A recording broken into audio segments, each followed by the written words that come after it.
Hey everyone, welcome back to my another mini blog.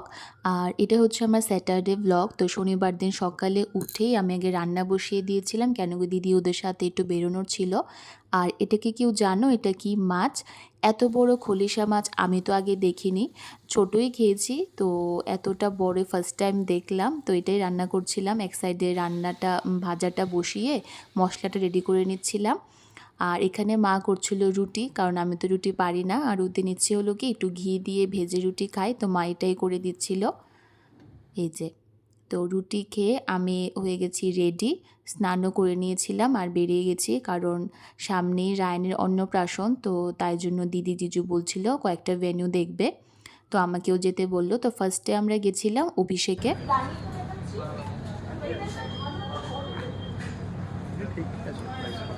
ঠিক আছে। এরপর যখন কথাবার্তা চলছিল তখন একটু পরেই দেখি কফি নিয়ে এসছে ওরা। কফিটা তো খুবই ভালো ছিল। তো ওখান থেকে কোটেশন নিয়ে আমরা গেছিলাম গ্রিল নেশনে।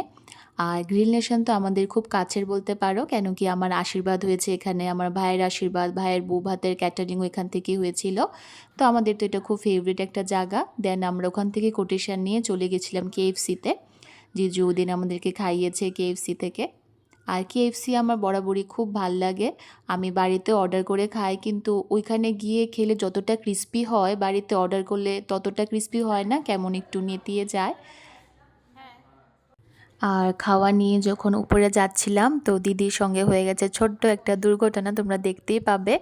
এই যে, এটা আমার সঙ্গে একবার হয়েছিল। আমি আর রবিও গেছিলাম, আর রবি দরজাটা খুলে আর ধরেনি, আমার হাত থেকেও সেমভাবেই পড়ে গেছিলো গ্লাসটা। যাই হোক, আমরা নিয়েছিলাম কি আলটিমেট বাকেট একটা আছে, ওইটাই নিয়েছিল জিজু। আর এটা তো খুবই ভালো ছিল খেতে, এখন দেখে আমার আবার খেতে ইচ্ছে করছে। তবুও আমার এখনো পোলাও মাংসই ঠিক লাগে। তোর ভাবতেছি অ্যানিভার্সারিতে আমি রান্না করব।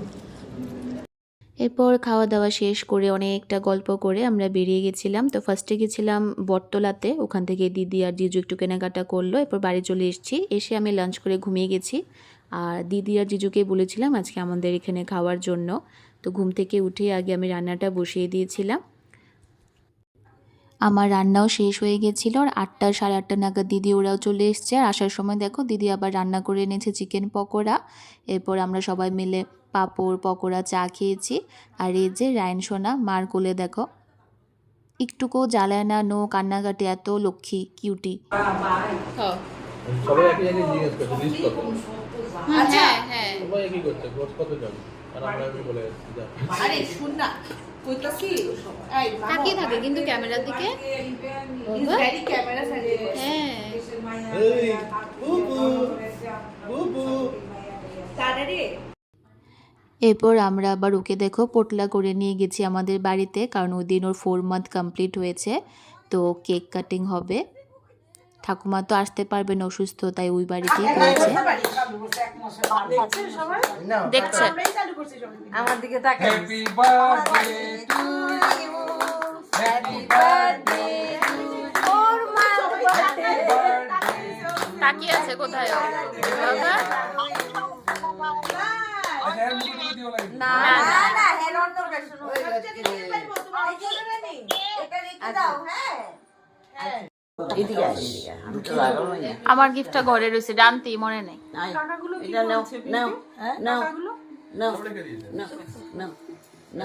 না বাবা হাত খাবি না ধর প্যাক প্যাক করো।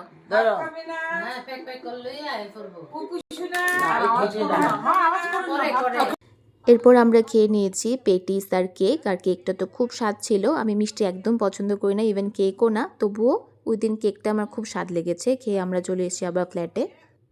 এরপর 11টা নাগাদ ওদেরকে খেতে দিয়ে দিয়েছি। আর চলো দেখাই রান্নায় কী করেছিলাম। ফার্স্টে আছে এখানে ইলিশ মাছ ভাজা, যেটা ওই দিন এনেছিলাম বাজার থেকেই, তো দেখেছই ছোট সাইজের 2টো ইলিশ মাছ এনেছিলাম, এটাকে ভাজা করেছিলাম। সাথে ছিল বেগুন ভাজা, এটা হচ্ছে ডাল, এটা হচ্ছে দেশি ডিমের পেঁয়াজি, আর করেছিলাম চিকেন। ডিম আর চিকেনটা আমি করেছিলাম, বাকিগুলো মা করেছে। ডাল ভাজা, আর দিদি তো বলেছে মাংস খুব স্বাদ হয়েছে। সাথে ছিল স্যালাড আর 2 রকমের মিষ্টি। তো বাস আজকের জন্য এইটুকুই, দেখা হচ্ছে নেক্সট ভিডিওতে।